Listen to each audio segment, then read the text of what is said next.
The town of Sitapur was old, ancient even.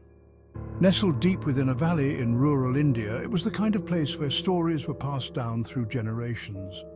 The villagers whispered tales of gods and monsters, but no story was as frightening as the one about the mansion on the hill.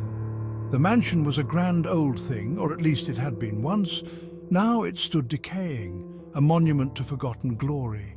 Its windows were dark, like empty eyes. Vines, thick as pythons, snaked their way up its crumbling walls.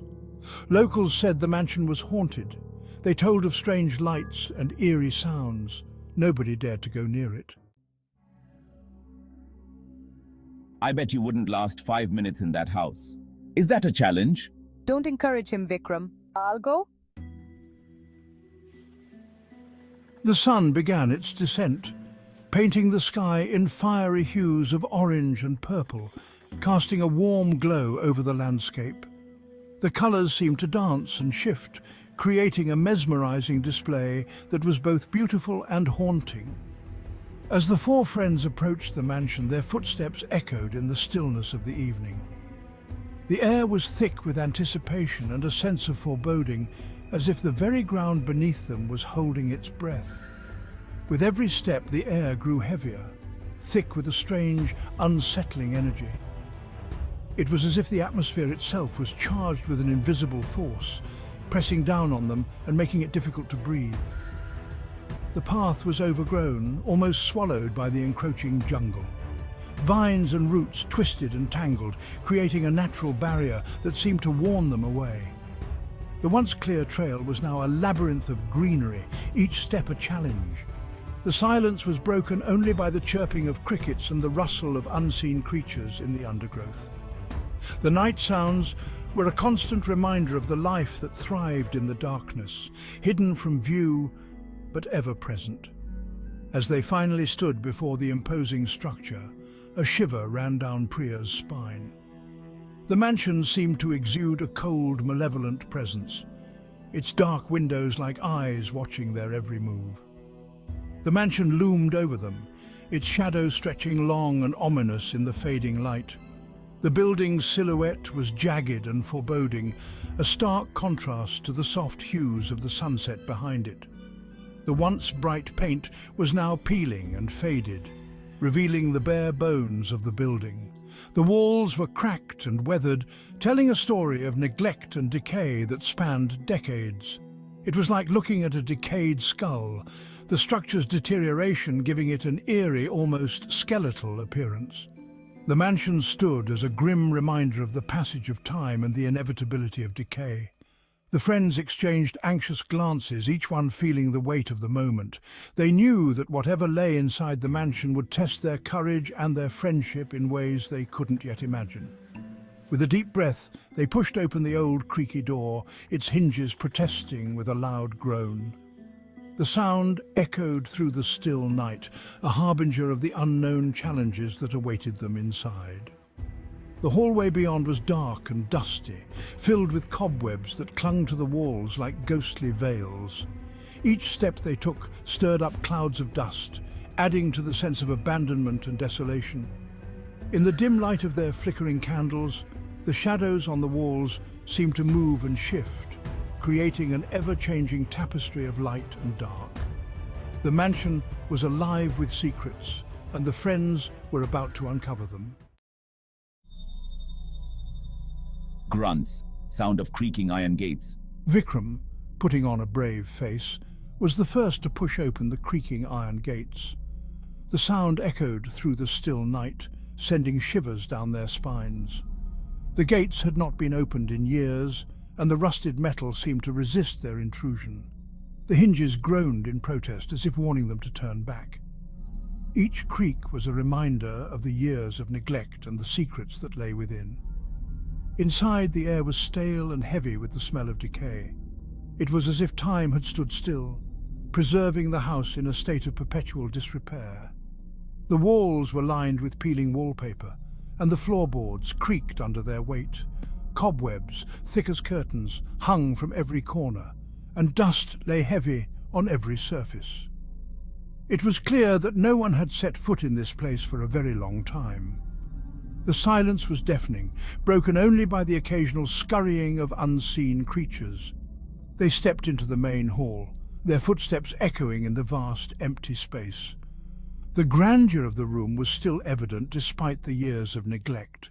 Faded portraits of stern-faced ancestors lined the walls, watching their every move. A grand staircase, now missing several steps, dominated the space. It spiraled upwards into darkness, its once majestic banister now splintered and broken. The steps, covered in a thick layer of dust, seemed to lead to nowhere. A chandelier hung precariously from the ceiling, its crystals coated in dust, reflecting the last rays of the setting sun in a macabre light show. The light danced eerily across the room, casting long shadows that seemed to move on their own. Coughs. Sound of coughing. Deepak coughed, his bravado fading with every breath he took. The dust and decay were overwhelming, and the oppressive atmosphere seemed to sap their strength. He glanced at Vikram, who was trying to mask his own unease. They both knew that turning back was not an option, but the path ahead was fraught with uncertainty and fear. As darkness descended, the mansion seemed to come alive. The silence was shattered by the sound of a door slamming shut somewhere deep within the house. The friends exchanged uneasy glances. The wind howled outside, rattling the windows like skeletal fingers trying to break in. Then came the whispers, soft at first, barely audible, then growing louder, swirling around them. They couldn't make out the words, but the voices seemed to be everywhere and nowhere at the same time. Fear, cold and clammy, tightened its grip on their hearts. This isn't funny anymore. Priya whispered, her voice trembling. They were in a long, narrow corridor, lined with portraits of people who seemed to follow them with their eyes. The air was thick with dust, and each footstep sent up small clouds of it, dancing in the faint light of their phone's flashlight. Suddenly, Maya, who was at the back of the group, gasped. She stumbled back, her eyes wide with terror. Someone just touched me. She cried, her voice high-pitched with panic. Before anyone could react, she vanished. One moment she was there, the next she was gone, as if she had been swallowed by the shadows themselves. Panic set in. "Maya!" Vikram shouted, his voice echoing through the empty mansion. They ran from room to room, their calls met with an eerie silence. They ended up in a room that seemed to be a library. Bookshelves lined the walls, filled with ancient, leather-bound volumes. The air was thick with the smell of mildew and decay.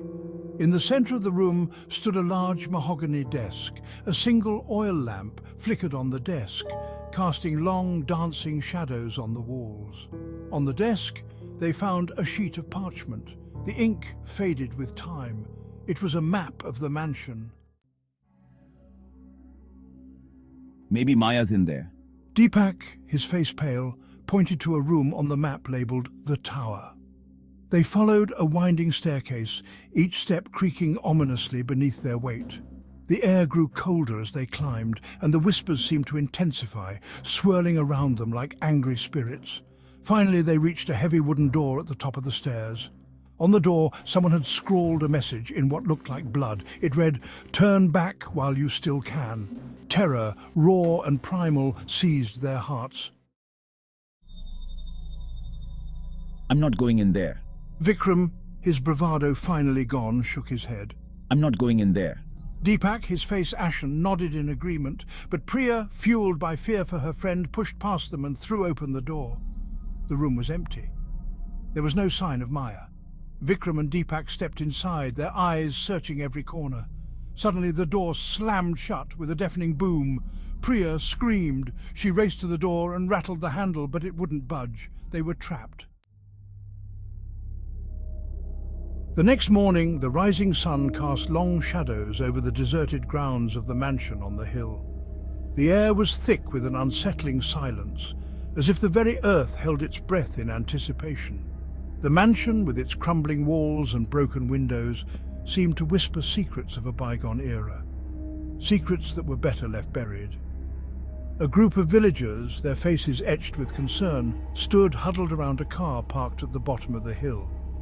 It was Vikram's car, a familiar sight in the village, now out of place and abandoned. The villagers had gathered at dawn, drawn by an unspoken fear and a sense of foreboding that had settled over the community like a dark cloud. The doors were open, and a mobile phone lay on the ground, its screen cracked. The phone, once a lifeline to the outside world, now lay silent and broken, a stark reminder of the fragility of human connections in the face of the unknown. The villagers exchanged uneasy glances, their eyes reflecting a mix of fear and curiosity. They had heard the stories, the whispers of the mansion's dark secrets, tales of ghostly apparitions and unexplained disappearances that had been passed down through generations. They whispered among themselves, their voices hushed and filled with dread. The mansion had always been a source of mystery and fear, a place where the line between reality and the supernatural seemed to blur, but they never dared to believe them. Skepticism had always been their shield against the unknown, a way to protect themselves from the fear that lurked in the shadows of their minds. Now, looking at the abandoned car, they couldn't help but wonder, what had become of the four friends who had dared to venture into the mansion on the hill? The friends, full of youthful bravado and a thirst for adventure, had set out to uncover the truth behind the mansion's legends. But now, their absence spoke louder than any words. Some mysteries, they realized, were best left unsolved. The weight of this realization settled heavily on their shoulders, a silent agreement that some doors were never meant to be opened. The mansion, silent and watchful, stood atop the hill, waiting for its next victims. It loomed over the village like a dark sentinel, its presence a constant reminder of the thin veil that separated the known from the unknown.